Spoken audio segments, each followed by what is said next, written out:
ہمیں سنجیدگی سے سوچنا چاہیے. اور بالخصوص پہلے یہ بات اللہ اکبر کبیرہ، یہ علامت کہ جو وہ کہتے ہیں اس کی خلاف ورزی کرتے ہیں. اور اس کا میں سمجھتا ہوں کہ سب سے خطرناک محاسبہ وہ ہم مولویوں کا ہے. اللہ ہمیں معاف فرمائے. وہ ہمارے بزرگ مولانا شیخ پوری رحمۃ اللہ علیہ فرمایا کرتے تھے کہ بھائی ہم مولوی تو دو دھاری تلوار پر کھڑے، دو دھاری تلوار پر کھڑے. اگر تقریر صحیح ہو جائے اور لوگ واہ واہ کر لیں، ہمارے دل میں ریا کا مسئلہ پیدا ہو جائے، ان کی خوشنودی کا مسئلہ پیدا ہو جائے، وہ بھی بیڑا غرق. اللہ تو راضی نہ ہوگا، سامعین راضی ہو گئے.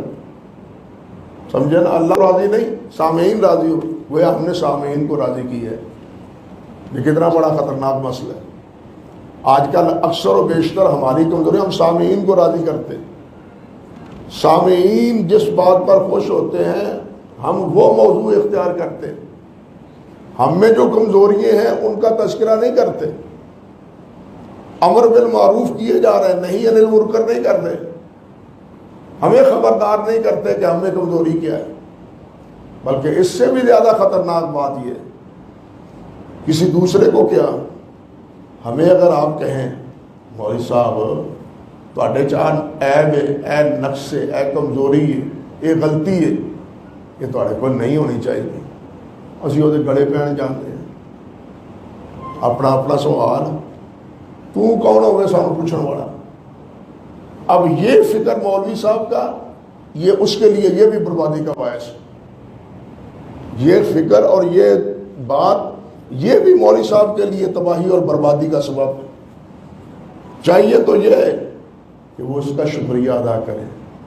بھائی تیری مہربانی، تو نے میری غلطی سے مجھے متنبہ کیا، اللہ مجھے میری رہنمائی فرمائے، اور اللہ مجھے اس غلطی سے میری اس غلطی کو معاف کر.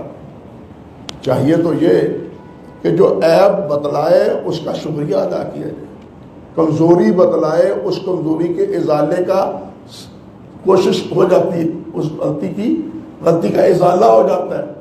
لیکن ہم یہاں غلطی بتلانے والے کے پیچھے پڑ جاتے ہیں.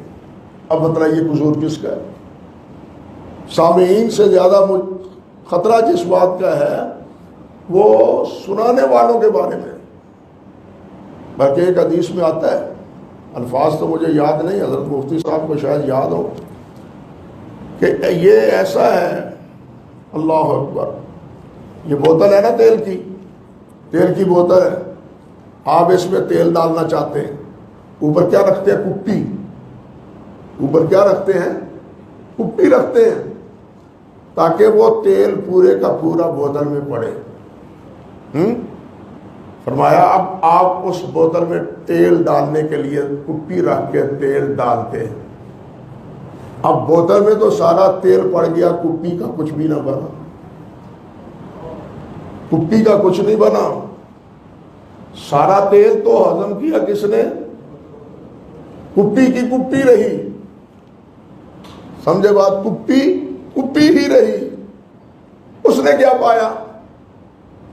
بھائی اگر ہم میں کوئی اخذ کی بات ہے تو سب سے پہلے تو ہمیں اس سے مستفید ہونا چاہیے. ہم دوسروں کو تو مستفید کرتے ہیں، خود اس سے مستفید نہیں ہوتے. ہم سارے جہان کو کہتے ہیں قرآن مجید پڑھو، قرآن مجید کی تلاوت کرو، قرآن مجید کا یہ فضیلت ہے، مگر ہم نہیں سوچتے کہ کہنے کے ساتھ ساتھ خود ہم کتنا پڑھتے ہیں، ہم تلاوت اس کی کتنی کرتے ہیں. ہم کہتے ہیں قرآن مجید پڑھو، ٹھیک ہے یہ ترغیب ہے اور ترغیب یہ دینی چاہیے، اس کا انکار نہیں، مگر سوال تو یہ ہے کہ اللہ نے یہ جو فرمایا لما تقولون ما لا تفعلون، اور جو تم خود کرتے نہیں ہو کہتے کیوں ہو؟ کبر مقتا عند اللہ ان تقولوا ما لا تفعلون. یہ کتنا بڑا مقت ہے، گناہ ہے، عیب ہے کہ جو تم کرتے نہیں ہو وہی لوگوں کو تلقین کیے جا رہے ہو. اب بتلائیے اس کا مصداق ہم نہیں ہے تو اور کون ہے؟ دوسروں کی اصلاح سے زیادہ اب ضرورت اس بات کی ہے کہ اصلاح کرنے والے خود اپنی اصلاح کریں. ہمیں اپنی اصلاح کرنی چاہیے. اور سچی بات یہ ہے کہ جب یہ اصلاح ہماری تھی، ہم مصلح تھے یعنی اپنی اصلاح کرنے والے تھے، تو پھر جو سنتے تھے ان کی بھی اصلاح ہوتی تھی، ان کی بھی اصلاح ہوتی تھی. آج جتنی مساجد ہیں ماشاءاللہ، ہر مسجد میں درس ہو رہا ہے، ہر مسجد میں تلقین ہو رہی ہے، تبدیلی کیوں نہیں آتی؟ ہم جھوٹ کیوں نہیں چھوڑتے؟ چوری کیوں نہیں چھوڑتے؟ بددیانتی کیوں نہیں چھوڑتے؟ خیانت کیوں نہیں چھوڑتے؟ ہر مسجد میں اس چیز کی مذمت ہوتی ہے، چھوڑتے کیوں نہیں؟ اس کا اثر کیوں نہیں نکلتا؟ کیونکہ ہماری باتیں بے اثر ہوتی چلی جا رہی ہیں. اس لیے کہ خود ہماری باتیں بے اثر ہوتی چلی جا رہی ہیں.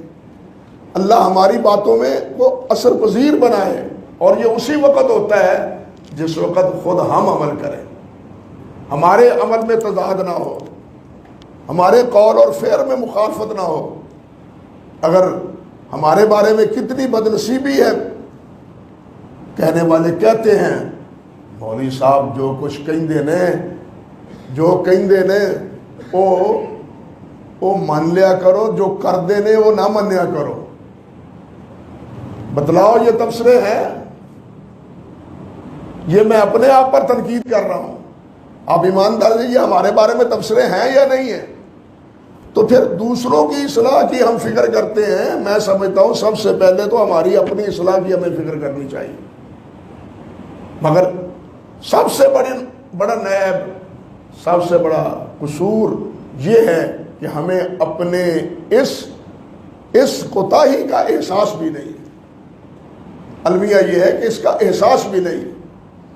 اگر کسی کو کہہ بھی دیا جائے تو وہ پھر اخذت العزت بالاسم، وہ اس کا مصداق بن جاتا ہے، اس کی عزت مانے بن جاتی. تو کیوں کون ہو میں علماء دی توہین کرنے والا؟ تو کون ہو میں مولویاں دی توہین علماء کرام دی توہین کرنے والا؟ وہ اللہ دے بندے ہو. علماء کی توہین تو اس لیے ہو رہی ہے کہ علماء کی جو ذمہ داری ہے یہ اس کو پورا نہیں کر رہے ہیں.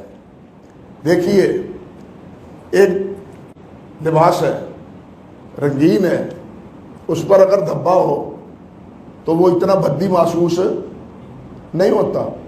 سفید ہو اس پر چھوٹا سا بھی داغ ہو وہ زیادہ بدنما ہوتا ہے، وہ زیادہ نمایاں ہوتا ہے.